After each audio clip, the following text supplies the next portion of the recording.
그 세계 곳곳을 돌아다니는 한 탐험대가 어떤 유적지를 조사하다가 인적이 깊은 산속에 위치한 토굴을 하나 발견하게 되었습니다. 그런데 그 토굴을 탐험하다가 발견한 것은 수많은 금맥, 황금과 그 다음에 두 사람의 유골이 있었습니다. 탐험대원들은 생각하기를 이 사람들은 왜 금을 쓰지도 않고 모으기만 했을까? 왜 모으기만 하다가 죽었을까?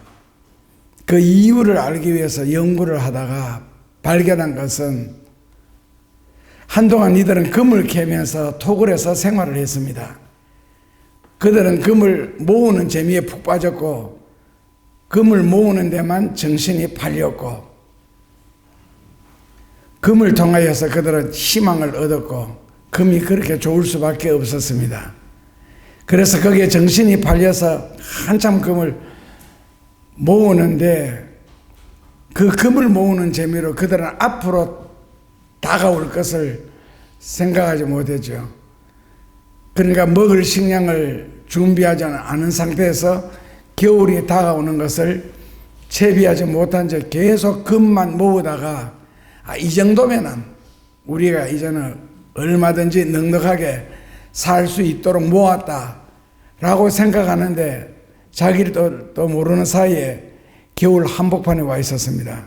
그러는 동안에 양식은 다 떨어지고 바깥 세상에 나와서 음식을 구하려 하다 보니까 눈이 너무 많이 와서 산 입구를 막아버렸습니다. 그래서 거기서 서서히 굶어 죽게 되었습니다. 세상에는 귀중한 것이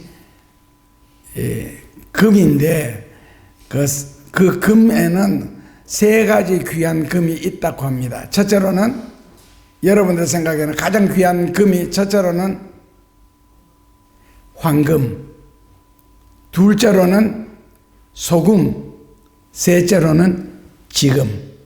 그래서 황금, 소금, 지금 이 세 가지 금이 가장 귀하다 그럽니다.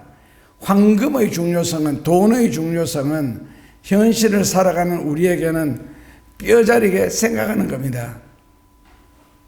지난번에 인도네시아 발리에서 그게 태평양 연안에 흩어져 있는 선교사들을 모아놓고 이제 10박 11일 동안 수련회를 하는데 나보고 경비를 감당하래요. 뭘 사례비는 당연하게 없고 그 경비라는 것은 11일 동안 머물 호텔비, 그 다음에 음식값, 그 다음에는 거기에서 주변 유적지를 찾아다니는 여행 경비, 그 다음에는 그 오는 선교사들에게 사줄 선물비, 이걸 내고 와서 11일 동안 강의를 하라는 거예요. 계산해 보니까 돈이 너무 많아가지고 제가 거절을 했습니다. 그런데 오늘 아침에 또 문자가 들어왔어요. 이번에는 카자흐스탄 알마타에 사는데 발리에 사는 규모 그대로 하는데 이번에는 알마타에서 호텔을 불려가 쭉쭉 하는데 돈이 얼마 필요합니다 하길래 왔는데 대답을 안 했습니다. 왜냐하면은 교회 한두 개 지을 수 있는 교회를 열흘 만에 다 쓴다 싶으니까, 그러니까 결국 돈 문제잖아요. 세상을 살아가는데 웬만하면은 다 돈 문제입니다. 황금 문제예요. 그러니까 이 돈의 중요성은 힘들어 보고 어려워 보면은 아주 뼈저리게 생각되는 것이고, 그 뼈저리게 생각하다가 두 가지 방향으로 삶이 바뀌죠. 그렇다면 오늘 이 광부들처럼 금을 모으는 데만 신경 쓰는, 모아야 된다, 돈이 있어야 된다는 데서 바짝 세우는 경우가 있고, 이렇게 살아보니까 우리나라 말로 없어도 살겠다, 없어도 사라진다 해서 저 같은 경우에는 금에 대해서 이제 포기한 형이죠. 쉽게 말하면은. 두 가지로. 그래서 돈의 중요성은 현실을 살아가는 우리에게 있어서 굉장히 중요하다. 왜냐하면은 누가 말한 대로 아내는 없으면 또 얻으면 되고 자식이 없으면 낳으면 되는데 돈이라는 것은 그렇지 않다는 거죠. 당장 내한테 압박을 가해 오니까. 그래서 돈은 굉장히 중요하다. 이 세상에 세 가지 금 중에서 첫 번째로 황금이 있어야 된다. 그리고 둘째로는 소금이다. 왜 소금이 필요하냐? 네팔에서 중국을 거쳐서 히말라야산을 통해서 티베트 동부의 갈파 지역 라사에 이르기까지 수천리, 수만리를 히말라야 산맥 중턱 고도를 그렇게 수천 미터 고도 되는데 거기서 양들에게 무거운 짐을 지어가지고 사람들이 걷습니다. 그걸 이제 프로로 만든 것이 혹시 차마고도라는 프로 보셨죠? 차마고도. 그걸 보면은 그 소금의 중요성 그런 식으로 해서 그 짐을 싣고 팔로 갈 물건을 싣고 6개월 동안을 그 히말라야 산맥을 걸어가서 히말라야 산을 넘고 해서 가서 결국에는 그 소금 호수가 있잖아요. 그래서 소금을 사서 다시 양들에 싣고 6개월을 다시 걸어옵니다. 그러니까 1년 동안 갔다가 오면 1년이 지나는. 왜 소금이 그렇게 중요하냐? 우리나라의 그 탤런트 이름 나이 좀 많고 왜 유머집에 보면 사람들이 탤런트들이 아프리카 여행 가는데 딴 사람들은 부채, 선풍기 이런 걸 들고 오는데 이 사람은 자동차 문을 들고 왔거든요. 그리고 왜 그 자동차 문을 들고 오느냐 하니까 아프리카 가면 더우니까 창문 내리려고. 그런 농담도 있는데 그 사람이 누구예요? 산도 그 사람 이름이고 동네도 그 사람 이름. 우리나라에서 차마고도 할 때 그 나레이션 하던 분인데 백부람?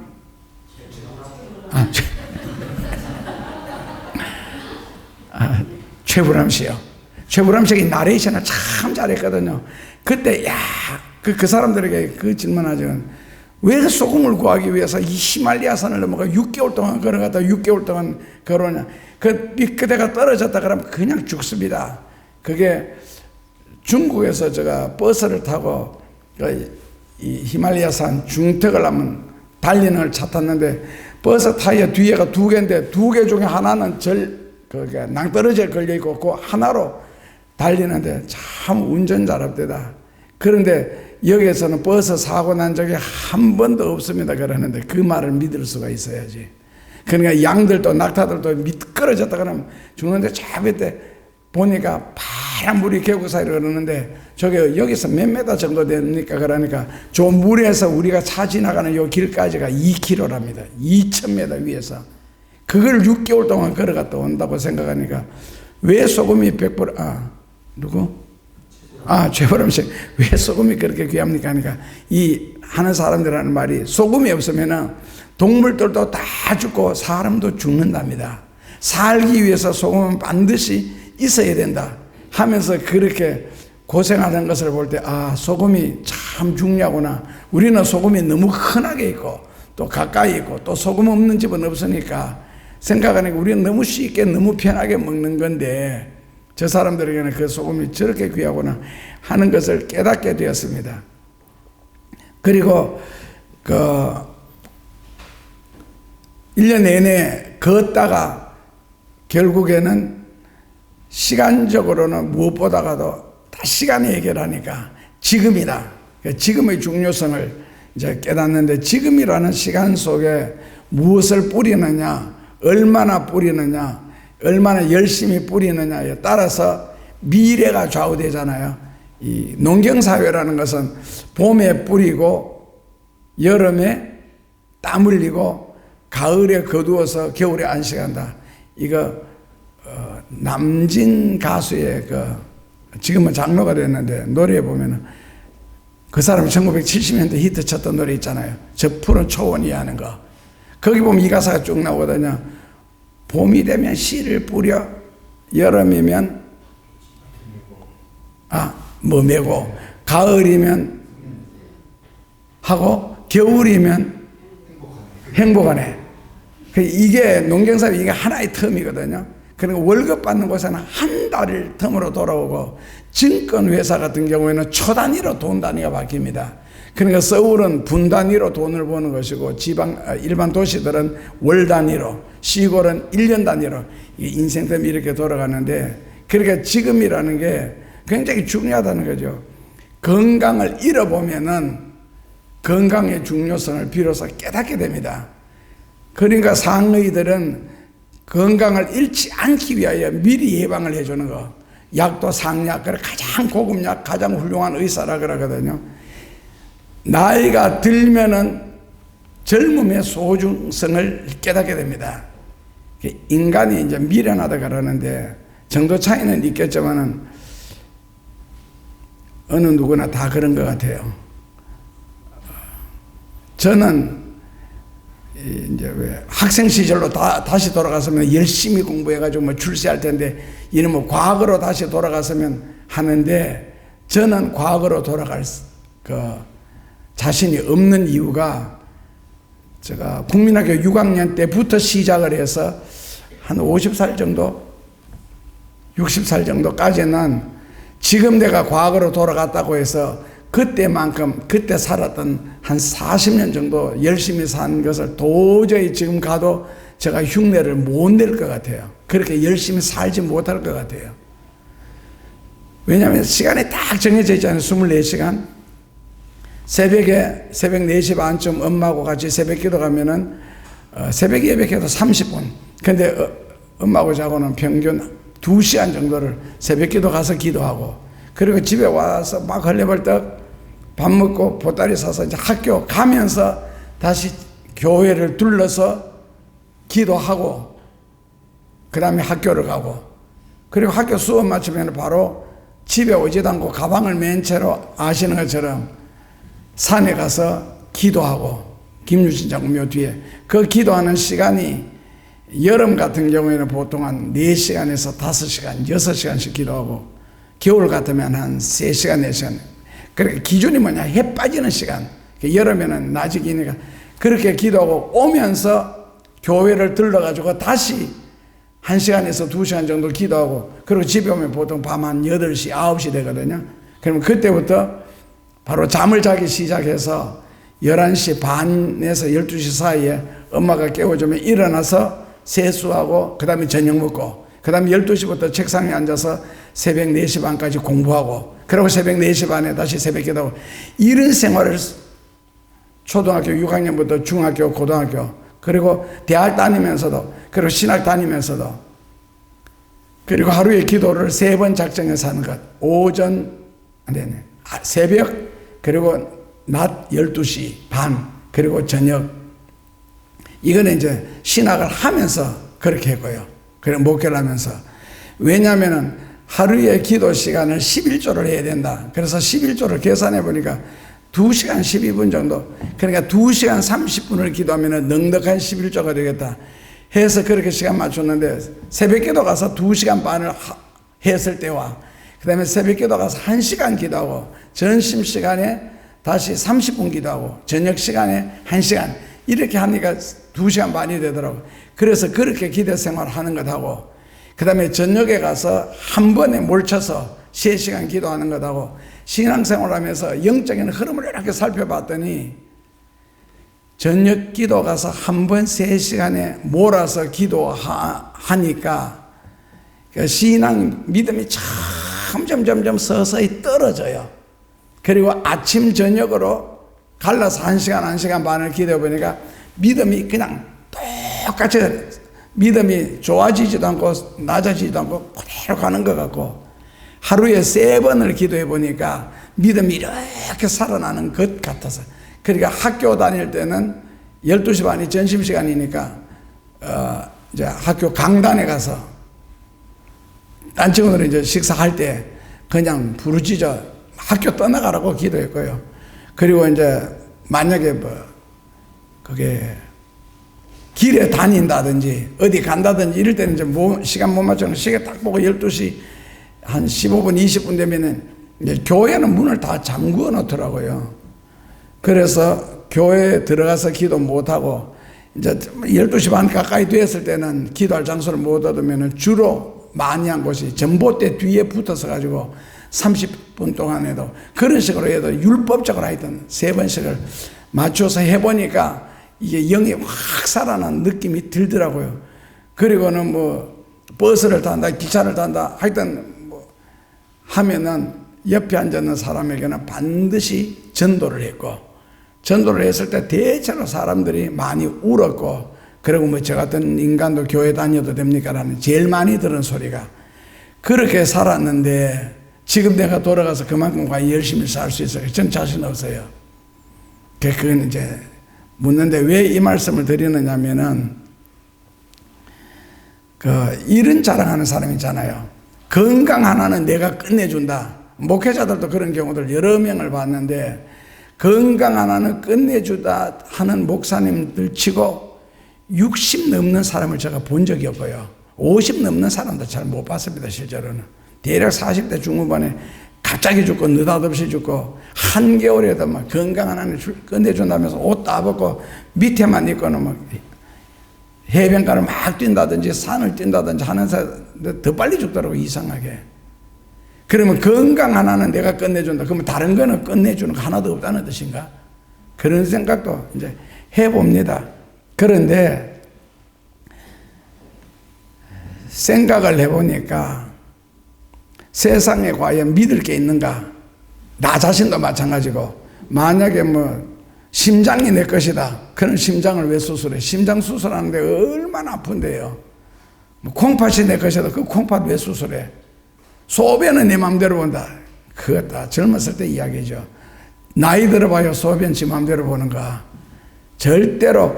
그래서 세상에는 내 것이 없고 내가 마음대로 할 수 있는 것이 아무것도 없다. 눈은 내 것이다. 그 눈이 어두워지도록 뭐 했어요? 안경 끼도 안 보이도록 뭐 했어요, 그동안에? 그러니까 나이가 들면은요, 책상에 앉아서 뭔가를 이렇게 생각하면은 생각을 할 수 있어야 되는데, 책상에 앉아있으면 뒷목부터 땡기고 허리까지 쑤시고 다리까지. 그래서 내 몸이 예전 같지 않다. 정신도 예전 같지 않다. 그러니까 세상에 이제 귀찮아지는 거예요. 게을러지기 시작하고, 그래서 생각하기 싫고 몸도 움직이는 것이 싫어지고. 이번에 지난 한두 주 동안 우리 집에 그 장미가 이제 올 6월 되면 굉장히 아름답게 하여튼 밭을 덮을 정도로 많이 피는데, 그게 밉다는 거에 찌른다고. 그러니까 그걸 정리하는데 상당하게 시간을 찔리기도 많이 했고 끓기기도 했고 아팠고, 그리고 그 뒷밭 손바닥만한 거 하나 정리하는데도 무려 2주간이나 걸쳐가지고 일을 했는데, 이제 귀찮아져. 그래, 귀찮은 거 뭐 다 베어버리자 해서 했는데, 이제 한 번에 다 할 수 있는데도 내일 하지 뭐 해서 이제 게을러지는 거예요. 내가 자꾸 몸이 움직이는 게 귀찮아지고 싫어지고. 그래서 저는 평생을 그렇게 살았거든요. 제가 싫어하는 것 중에 하나가 내보고 나와서 어디 가자, 모이자 하는 이거요. 그런데 그리고 한마디로 말하면 시간이 아까웠죠. 그러니까 목사 돼서도 저는 뭐 정치 같은 것도 해본 적도 없고 할 줄도 모르고. 왜 하면은 나가야 되잖아요. 누구 만나야 되잖아요. 그다음 만나면은 식사해야 되잖아요. 이야기해야 되잖아요. 그리고 집에 오면은요, 하루에 다 가서. 그리고 뭐 피곤하니까 자야 되고. 그래서 그런 게 싫어가지고 시간이 아까우니까. 그러면 앉아서도 속으로는 그런 생각하죠. 이 시간에 공부를 했더라면은 뭐를, 만약에 성경 연구했더라면 한 챕터를 뭐를 연구할 텐데 하면서 온갖 머릿속에는 그런 생각 갖고 있으니까 내한테는 그 다니고 나가는 게 안 어울리는 거예요. 그래서 귀찮고 싫고 움직이는 게. 그 다음에는 나이가 들게 되면은요, 먹어도 맛있는 게 없고 들어도 그렇게 좋은 게 없고. 요즘에는 예를 들어서 보지도 안 합니다만은 우리 집에서는 텔레비전 채널 1번부터 50번까지는 안 봅니다. 51번부터 998번까지는 받아요. 왜 안 보느냐? 그 안에는 온갖 방송이 다 들어가도 1번에서 50번까지요. 51번부터가 이제 축구가 나오고 52번부터가 야구가 나오거든요. 그리고 998번까지. 그런 거 봤는데 그 코미디 프로 같은 것도 중간에 많이 나오는데 옛날에는 깔깔대고 많이 웃었는데 코미디 프로를 봐도 웃질 않아요. 그리고 웃어온 게 없어요. 그리고 오히려 저거 보면서 왜 저 짓을 하나 싶고 저게 뭐가 웃어온데 오히려 가소롭게 느껴지고 지금은요. 그러니까 사람이 건강할수록 많이 웃고 많이 웃는 사람은 간이 굉장히 건강합니다. 그 간 수술할 때는 잘 웃는 사람 잡아가지고 간 바꿔치기면은 간이 재빨갛고 자 웃는 사람이 간이 건강하대. 그런데 이제 뭐 웃음도 사라지고 옛날 어르신들이 그런 말 있잖아. 먹어도 먹고 싶고 그거 보고 싶은 것도 별로 없고 먹고 싶은 것도 없고 특히 갖고 싶고 사고 싶고 하는 것이 이제 별로 없어요. 그렇다면 이 시점에 있어서 내게 과연 중요한 것이 무엇일까? 가족일까? 신앙 공동체일까? 친구일까? 뭐 평생 친구 세사기라 하는데 그건 불가능한 것 같고 젊었을 때 세사기라 할 때 셋이 30명도 사귈 수 있고 300명도 사귈 수 있다 큰 소리 쳤는데 지금 뒤를 돌아보니까 둘도 없는 친구라 가라는데 둘이 없는 것 같아. 친구 둘이 없어. 지금 생각해 보니까. 그래서 마음으로 풍요롭고 자존감이 생기고 또한 옆에서 위로해주고 격려해주고 함께 할 수 있는 그런 것이 없다면은 이거는 왜 석가모니가 출가를 했겠어요? 뭐가 부족해서 왕궁에서 그런데도 다 인생이라 그러는 걸 생각한다면은 그 톨스토이 책 중에서 세 가지 질문이라는 톨스토이 문학집에 보면은 인생론에서 이런 이야기 나오죠. 왕이 인생에 풀지 못한 것 때문에 항상 답답하고 슬프고 괴롭고 임금인데 그래서 이 왕의 마음속에서 이걸 총 정리를 해서 세 가지로 만들어져. 첫째로는 사람에게 있어서 가장 중요한 게 언젠가. 세상에서 가장 중요한 게 언젠가. 둘째로는 세상에서 가장 소중한 사람이 누군가. 셋째로 세상에서 가장 중요한 일은 무엇인가. 언젠가, 누군가, 무엇인가. 이 세 가지로 정리를 해서 현자들에게 찾아다니면서 자문을 구했고 그리고 나라에 벼슬아치들 하는데 이걸 다 질문했는데 나름대로는 온갖 대답을 하는데 왕이 생각할 때는 세 가지에 대한 만족감을 가지지 못했다. 그래서 왕은 소문에 가장 지혜로운 성자가 있다. 그래서 그 사람을 찾아갔는데 밭에서 일을 하고 있는 거예요. 그러니까 찾아가서 물었습니다. 그 대답을 안 하는 겁니다. 그러니까 왕은 그 사람 입만 쳐다보는 거죠. 어떤 훌륭한 대답이 나올까. 그런데 그 사람은 일만 하지 아무런 대답이 없었습니다. 그래서 결국 이제 일명 성자라는 그 사람 집에 그렇게 산 모퉁이에 살고 있는데 그 욕심이 없다는 거죠. 그 사람은 기다리고 있는데 마침 숲속에서 피투성이가 된 어떤 청년이 집으로 뛰어들어왔습니다. 그래서 왕은 그를 외면할 수가 없어서 정성껏 치료를 해 주었습니다. 그리고 질문했습니다. 왜 이렇게 피투성이가 되어가지고 이렇게 도망 다니느냐 하니까 알고 보니까 그 사람이 왕에게 자기 가족들이 죽임을 당해서 왕을 죽여서 복수를 하려고 궁전에 찾아갔다가 궁 입구에서 병사들에게 두들겨 맞아가지고 도망을 왔다는 거예요. 그 왕이 그 모든 사정을 다 듣습니다. 그리고는 그 사람을 용서를 합니다. 그리고 왕이 궁전으로 들어가서 병사들에게 물어보니까 그 사람 두들겨 팬 이야기를 했습니다. 그래서 성자에게 다시 와서 세 가지 질문을 했습니다. 이러이러한 일이 있었고 했다. 그러니까 그 성자가 하는 말이 그 말이 지금 당신의 인생에 대한 고민에 대한 대답이다.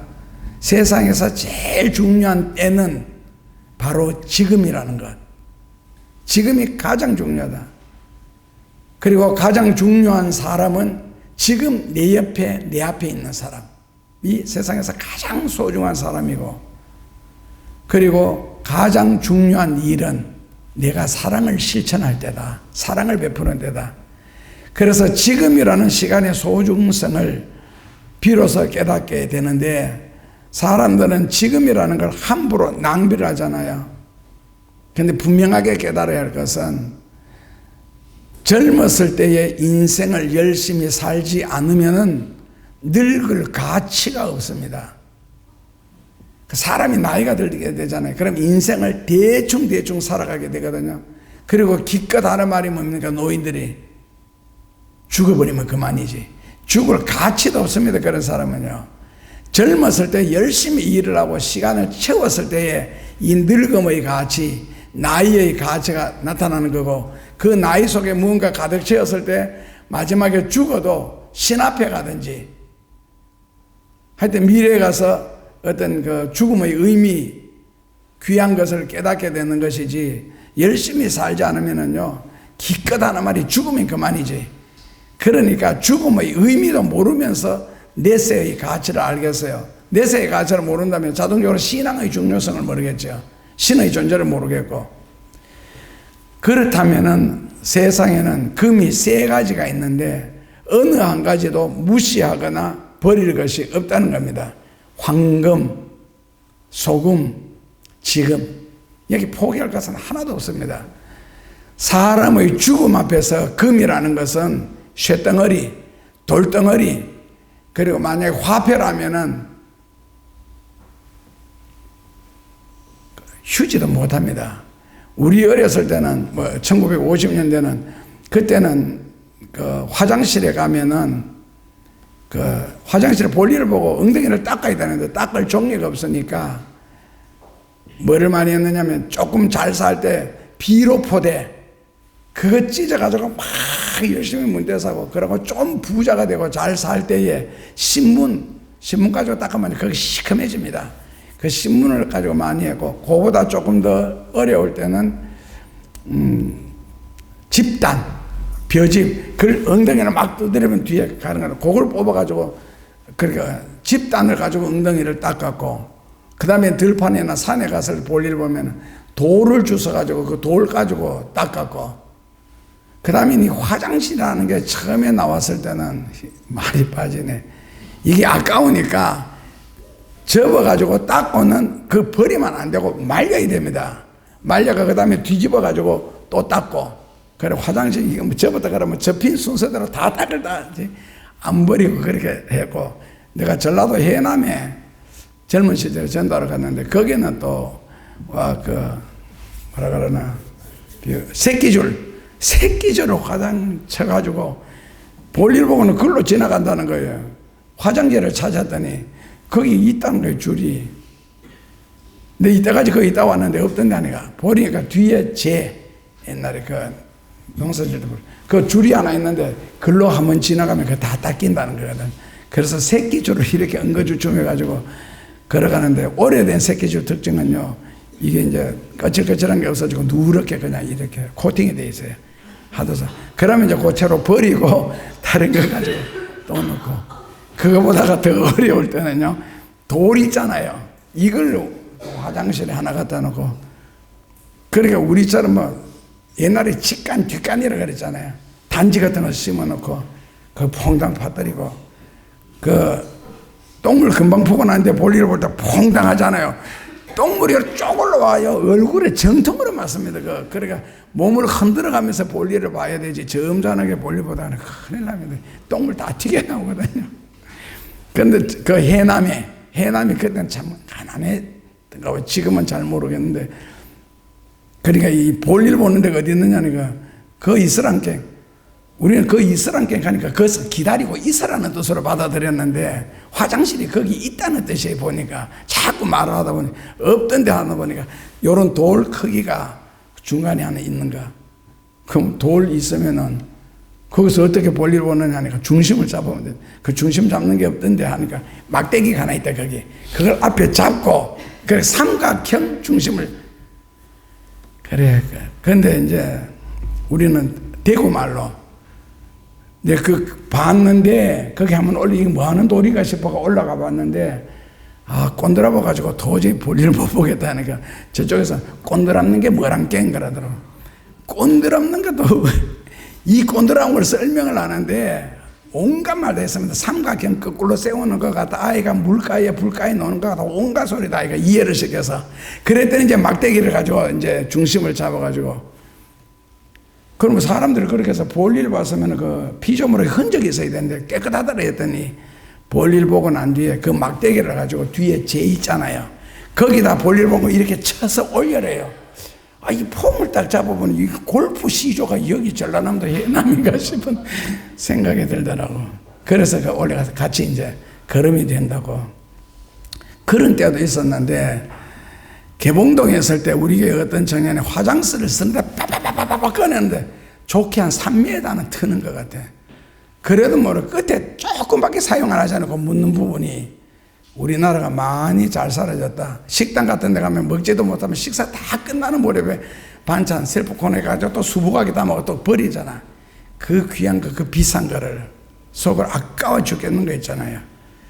그래서 미국의 그 라스베가스 디즈니랜드에 갔을 때에 키트, 말하는 자동차 그거 가면은 우리 딱 들어보면 그 자식이 제일 먼저 하는 말이 중국어로 묻는다.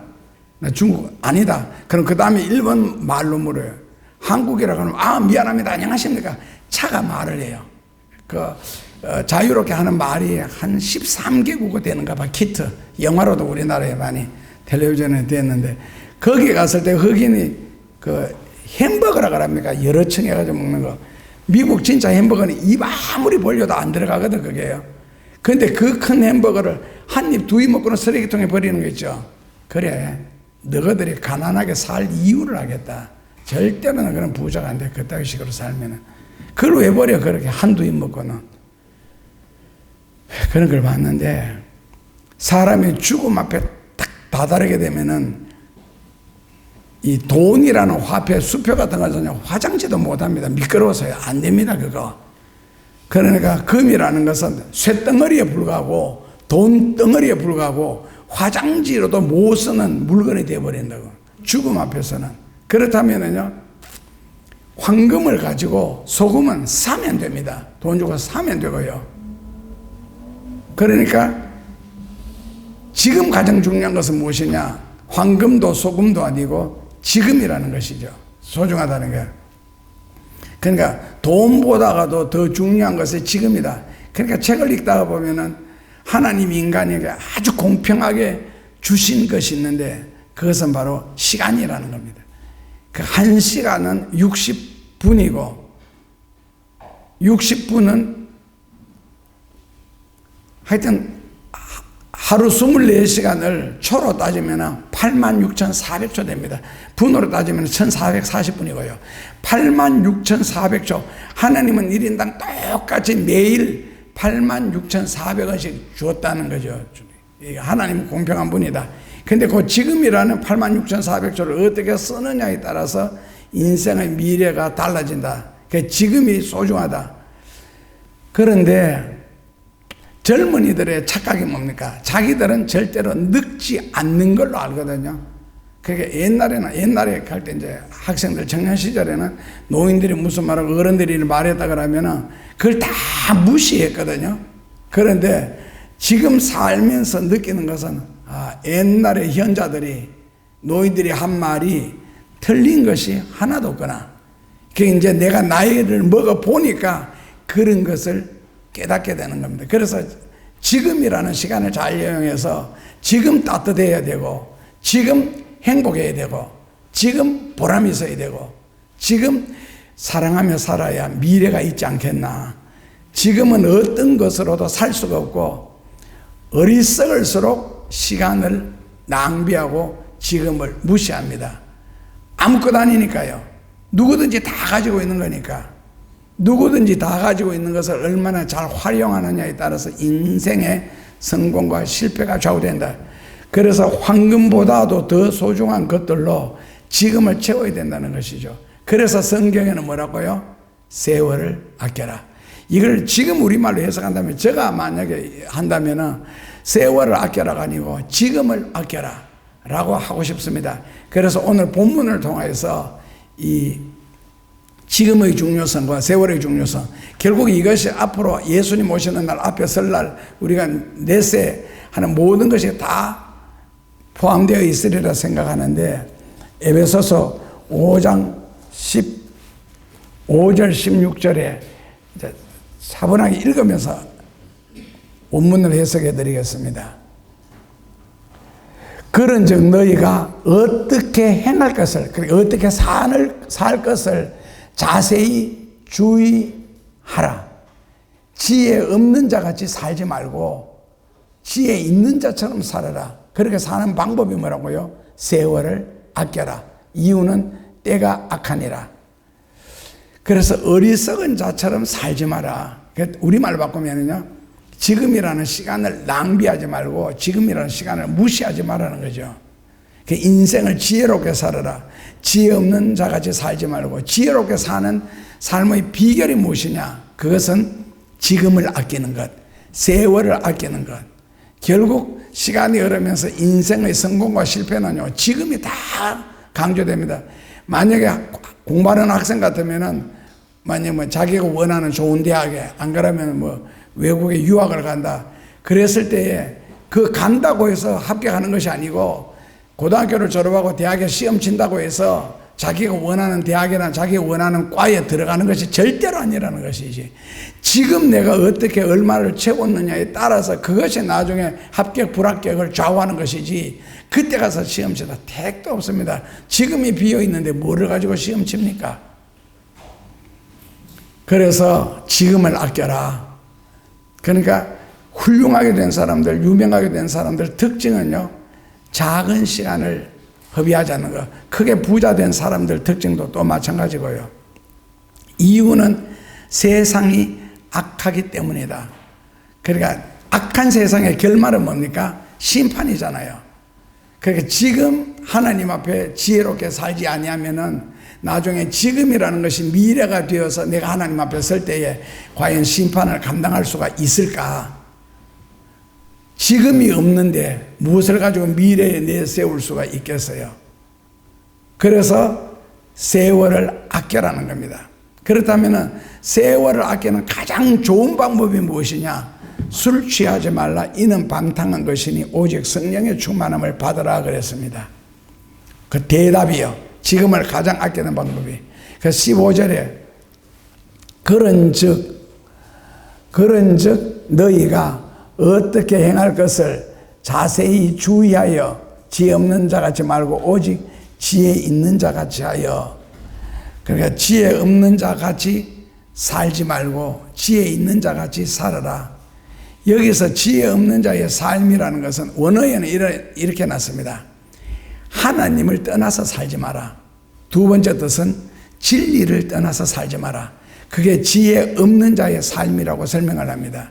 그러니까 말씀을 떠나서 사는 거나 하나님을 나쁘게 말하면 무시한다 그래야 됩니까? 하나님에게 신경 안 쓰고 사는 것, 하나님을 떠나서 사는 것이, 이것이 이 지혜 없는 자의 삶이고, 진리를 순종하고 말씀을 순종하고 하나님을 믿고 사는 것이 가장 지혜로운 자의 인생이다.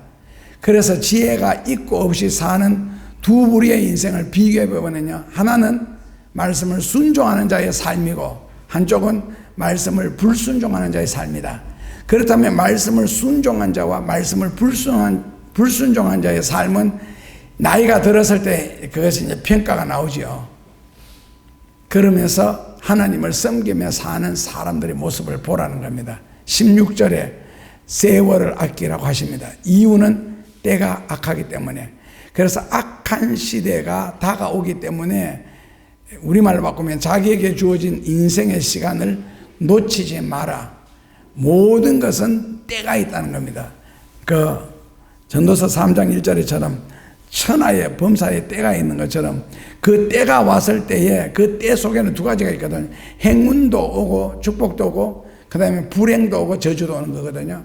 그러니까 지금이라는 때에 무엇을 얼마나 채우느냐에 따라서 미리 다가오는 이사야서 10장 3절처럼 멀리서 오는 환난 때 너가 어떻게 피하겠느냐 하는데, 지금이라는 때에 귀한 것, 좋은 것, 선한 것을 많이 채워놓지 않으면은 미래는 행운이라는 것, 행복이라는 것 오지 않습니다. 뭐 사람이 평생 살면서 3번의 기회가 있다 그러는데 3번의 기회가 없습니다. 게으르게 사는 사람, 지금을 채우지 않는 사람은요, 기회가 한 번도 오질 않고 썰년 수백 번 기회가 온다 할지라도 내 눈에는 하나도 보이지 않습니다. 그냥 다 스쳐 지나가는 바람처럼 그냥 지나가 버리지, 그 기회를 잡아야 성공을 하고 축복을 받는데 기회 못 잡습니다. 왜? 기회를 잡을 수 있는 능력이 없잖아요. 자기 속에. 왜? 지금을 비어서 보냈기 때문에. 저 같은 경우는 이제 공부를 하면서 한자를 많이 쓰거든요. 그런데 한자가 어떤 것은 획이 한 7, 80배 되는 획도 있더라고. 되게 복잡한 획요. 근데 지금은 아무리 복잡하고 어려워도 눈으로 한번 스쳐 지나간 것은 제가 그대로 거의 다 쓸 수가 있고, 그 다음에 지금도 보통 저녁에 공부 시작하면 새벽 5시, 6시, 7시까지 지혜니한테 오늘 12시에 그 보내는 거 받았지. 다니엘서. 잤구나. 근데 이렇게 하면서 거의 요즘 밤새우는 공부는 이제 영어 구속 동사라 그래가지고 그거 참 재미있는 영어가 있다면요. 수거 외우는 건데 그걸 밤새도록 합니다. 보통 아침 5시, 6시, 7시까지요. 그래도 시간이 아깝고, 이제 5, 7시 됐으니까 이제 피곤한데 지금부터는 가서 기도해야지 하는데도 그 책상에 앉아서 일어서기 싫은 것 있잖아요. 지금 기도하러 가야 되는 시간인데 일찍 가면 새벽 4시 정도. 그때는 진짜 아까운 마음으로 기도실에 억지로 들어가고요. 공부하고 싶어가지고요. 그래서 지금은 웬만한 책들이라든지 눈으로 보고 이러는 것은 지나가면은 거의 다 외우는 수준. 왜? 붙잡을 수 있는 문장이나 단어들이 마음속에 많이 있으니까. 그런데 이제 골이 텅텅 비잖아요. 그럼 새로운 문자 봐도 이게 무슨 말인지도 모릅니다. 왜? 그걸 붙잡고 해석할 수 있는 능력 자체가 내 속에 없잖아요. 책을 읽어야 알지요. 영어 단어라도 외워야 아무리 어려운 단어라도 나오고 긴 단어라도 나오면 내 속에서 그 단어를 붙잡을 수 있는 능력이 있는데 그 공부를 안 하니까 그냥 스쳐 지나갈 뿐이지 모르죠. 그것은. 그러니까 지금 해야 되나요? 그래서 지금 시간을 가장 잘 활용하고 앞으로 하나님의 심판을 다 면할 수가 있고 하나님이 주시는 모든 기회를 잡을 수가 있고 복을 받을 수 있는 것은 어떻게 살면 되느냐? 에베소서 5장 9절에 그 대답이 나오네요. 같은 5장이네요. 9절을 같이 읽어보시면요. 빛의 열매는 모든 착함과 의로움과 진실함이 있다. 이게 빛의 자녀 이야기가 쭉 나오잖아요. 그런데 평소에 빛의 자녀처럼 살면은 착함과 의로움과 진실함이 가슴속에 확 닿으면서 인생에 어떤 잃을 기회가 있을 때 착하게 살고 의롭게 살고 진실하게 사는데, 그렇게 평소에 착하게 살지 못한 사람은 이런 걸 읽으면서도 착하게 살 기회, 의롭게 살 기회, 진실하게 살 기회가 와도 그냥 지내보냅니다. 왜? 착하게 진실하게 살 능력이 없으니까.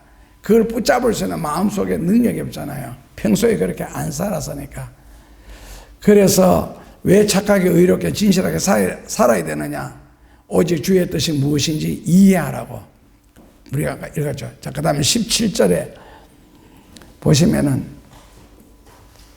그러므로 어리석은 자가 되지 말고 오직 주의 뜻이 무엇인지 분별하도록 하라. 우리나라 말에 저런 거 있잖아요. 고기도 먹는 놈이 더 먹는다고.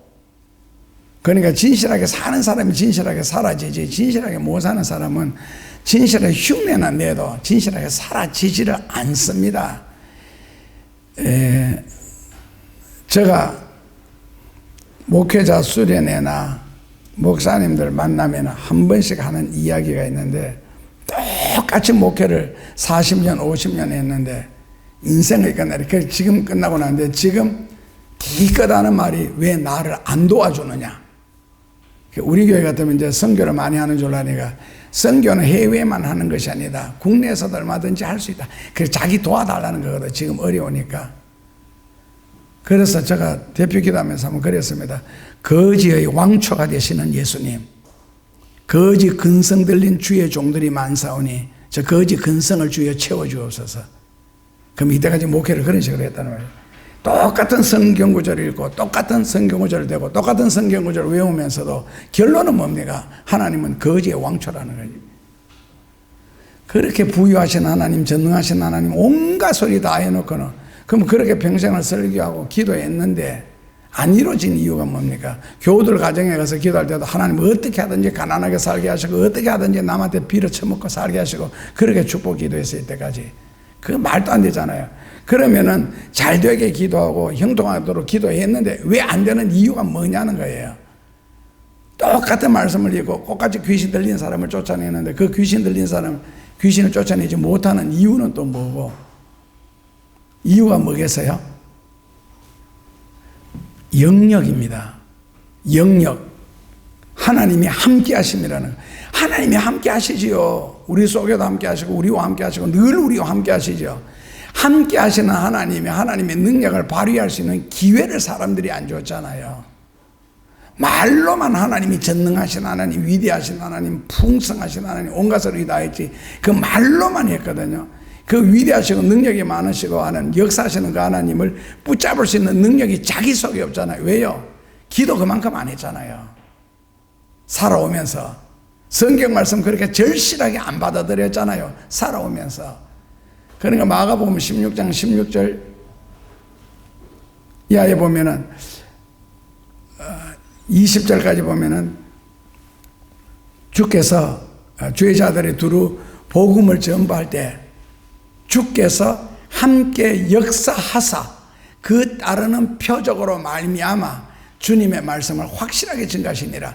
그렇다면 주의 말씀을 증가할 때 주님께서 함께 역사사 그러면 어느 목사에게 함께 하지 않는 하나님이 계시겠어요? 하나님의 말씀을 저는 다 함께 하시지요. 그런데 뭐라고요? 주께서 함께 하사까지는 되는데 역사하사가 안 되잖아요. 그 역사할 수 있는 능력을 살아오면서 하나님 앞에 안 했다는 거죠. 그러니까 기도를 그만큼 안 했다는 겁니다. 한마디로 말해서 인간이 하나님 앞에 살 수 있는 일은 기도밖에 없잖아요. 그리고 말씀을 순종하는 거다고. 그래서 말씀을 많이 순종해 놓고 말씀을 많이 기도를 많이 해 놓으면 주께서 함께 할 수 있는 근거가 생기죠. 우리 교회 직원한테 제가 글을 하나 썼는데 천국의 은행을 이용했더니 참 편리하더라. 그러면서 그 설교도 한번 하고 했더니 지방에서 전화가 왔어요. 그 도시 이름하고 교회 이름은 안 되게요.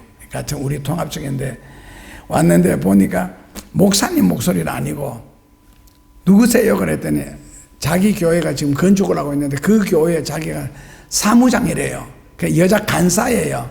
그러면서 목사님 그 천국의 계좌의 비밀번호가 뭡니까? 라고 묻더라고. 그냥 하다 가짜내서 그러면 천국 계좌에 그동안에 뭐 저축은 좀 해놨습니까? 비밀번호만 안다고 거기 하나님의 축복이 주어질 것 같아요. 그래서 계좌번호를 가르쳐 줬죠. 뭐 누가복음 6장 38절 주라. 그래야 내가 내게 그게 비밀번호. 계좌번호는 전도서 11장 1절에 너 재물을 무리에 던져라. 이랬더니 알겠습니다. 그러고 전화 툭 건더라고. 너 보물을 하늘에 쌓아둬라. 하늘에 뭐 좀 쌓아둔 게 있어야 뭐 베풀고 선교하고 좀 있어야 하나님도 그걸 근거로 삼아서 우리에게 축복해 주는데 그거 아무것도 없이 남이 그걸 가지고 교회를 지었다고 하니까 부럽기만 하지요. 그러니까 결국에는 주께서 함께 역사하사 따르는 표적으로 말미암아 주님의 말씀을 확실하게 증가하시니라. 그러니까 표적이 일어나도록 기도를 해야 되고 말씀을 연구해야 되고 말씀에 순종해야 되고 그리고 주의 말씀을 확실하게 증가할 수 있죠. 안 그러면은 단어만 지금 여러분들 앞에 나가는 거 있잖아요. 저 설교도 마찬가지고 말만 지금 던져지잖아요. 그 말도 뭐랄까요? 요한복음 10장 34절 거기 보면은 말씀을 가진 자는 신이다. 그러니까 결국 말씀으로 천지를 창조하신 그 말씀이 오늘날 설교를 통하여 던져지는데 신의 역사처럼 일어나느냐는 거예요. 그런데 선지자들, 제자들은 무슨 말씀을 외칠 때마다 그대로 기적과 역사가 일어나잖아요. 내년 이맘때 내가 아들을 안으리라. 그 1년 후에 결국 아들을 낳았고 안았고 이런 식으로. 그러니까 성경 말씀이 그냥 단순한 레터, 편지가 아니잖아요. 이 진보주의에서는 그 성경을 레터리라고 부릅니다. 우리 같은 경우에는 비블로스를 그래서 이게 하나님의 말씀이다, 역사의 말씀 이렇게 하는데, 좀 보수주의에서는 단순한 편지라는 거죠. 이게 그 편지에 무슨 능력이 있습니까? 역사가 따르게 되고. 그러니까 모든 것은 성경대로 얼마나 살아 놓았느냐, 성경대로 얼마나 기도해 놓았느냐에 따라서 능력과 역사가 다르다. 그래서 어리석은 자가 되지 말고, 어리석은 그 5장 17절이에요. 어리석은 자가 되지 말고, 그라는 말은 매 기네스데 아프로네스, 이제 헬라어로 제가 읽었는데, 이 말이 무슨 뜻이냐면은 말로 말하면 고삐를 죄다는 뜻이거든요. 그러니까 말을 하거나 행동을 할 때에 그냥 의미 없이 목적 없이 하지 말라는 거예요. 뭘 하나도 항상 하나님을 생각하고 진리를 생각하고 해야 된다.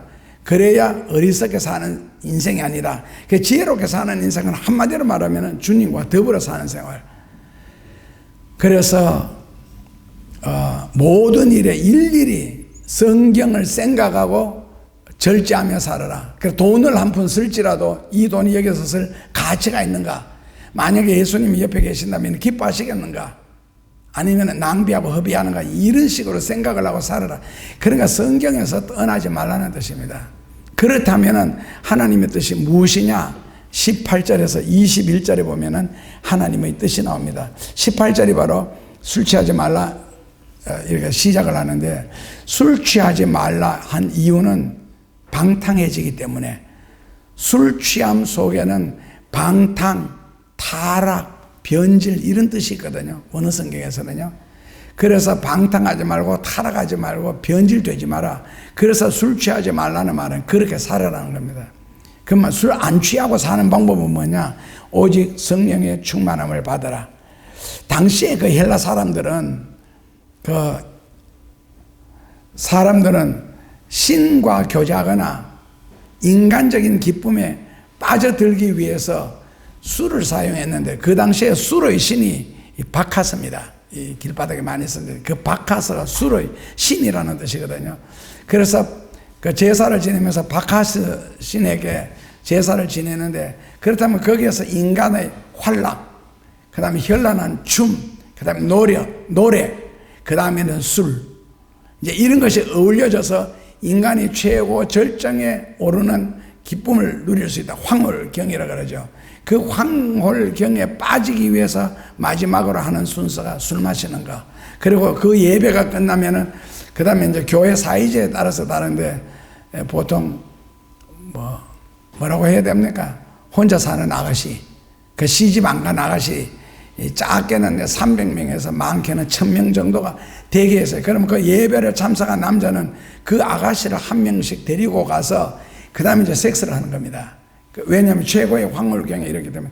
인도의 요가에서 최고의 경전은 남녀가 성관계를 할 때라 그러거든요. 그게 종교의 경제라고 표현을 하는데, 그 정도로. 그러니까 이것이 다 어울려져서 그 당시에 바카스라는 신 앞에 제사를 드리면서 그렇게 살았습니다. 그래서 사도 바울은 우리 영혼의 평안함을 얻는 것은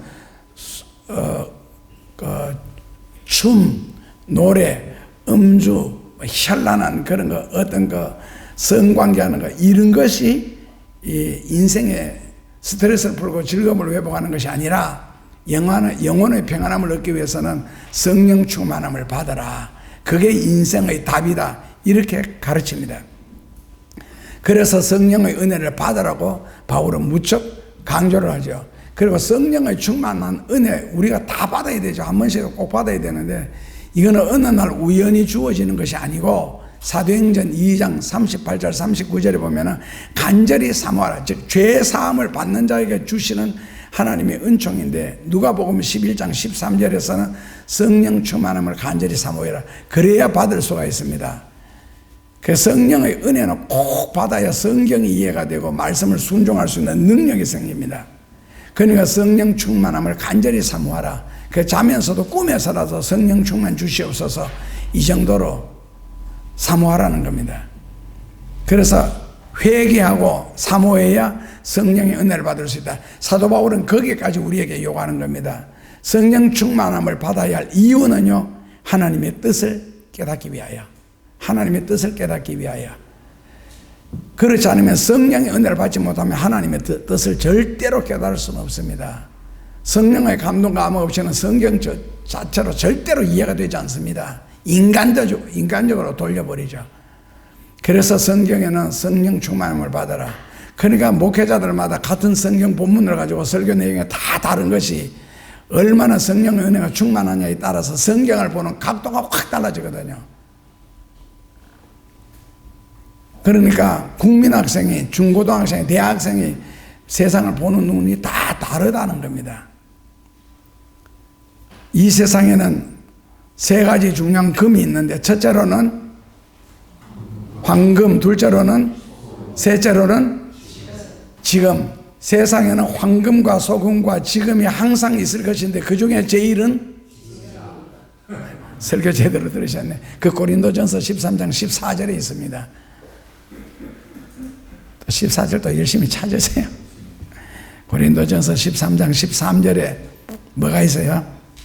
믿음, 소망, 사랑, 이 세 가지는 항상 있을 것인데 그 중에 제일은 사랑이라. 그렇다면 황금, 소금, 지금 세 가지는 항상 있을 것인데 그 중에 제일은 사랑이라가 아니고 지금이래. 그래서 지금을 귀히 여기시고 지금 행복하시고 지금 사랑하시고 지금을 채워넣음으로 미래에 하나님 앞에 갔을 때에 지금이 나를 하나님 앞에서 설명할 수 있도록 지금 지혜롭게 사시기를 주님 이름으로 축원합니다. 예수님 감사합니다. 생각하게 해주셔서 진리를, 이 말씀을 잘 생각하고 인생을 가장 보람있게, 가장 귀하게, 가장 복되게 살아갈 수 있도록 꼭 은혜 베풀어 주옵시고 또 저희들이 그렇게 열심히 살 수 있도록 역사하여 주옵소서. 예수님 이름으로 기도합니다.